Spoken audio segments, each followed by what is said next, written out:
السلام علیکم۔ آج کا ہمارا ٹاپک ہے دل اور زبان۔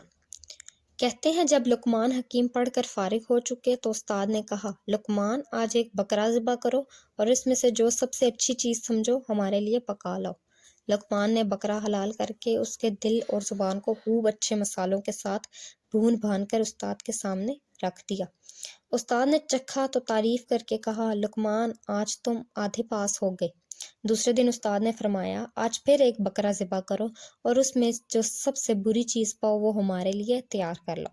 انہوں نے بکرا ذبح کر کے اب بھی پہلے دن کی طرح صرف دل اور زبان ہی کو چن لیا، مگر اب کے اس ترکیب سے پکایا کہ زبان میٹھی پکائی اور دل کڑوا، اور پھر دونوں کو ملا کر استاد کے سامنے لا رکھا۔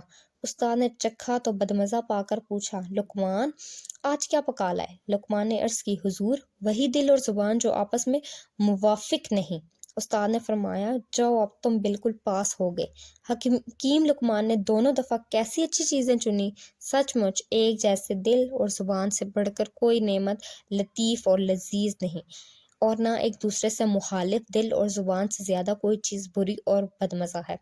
جس آدمی کا دل اور زبان ایک ہو، دنیا بھی اس کی عزت کرتی ہے، خدا بھی خوش ہوتا ہے، اور جس کی زبان دل سے موافق نہ ہو، دنیا بھی اسے اچھا نہیں سمجھتی، خدا بھی نہ خوش ہو جاتا ہے، بلکہ وہ خود بھی خوش نہیں رہتا۔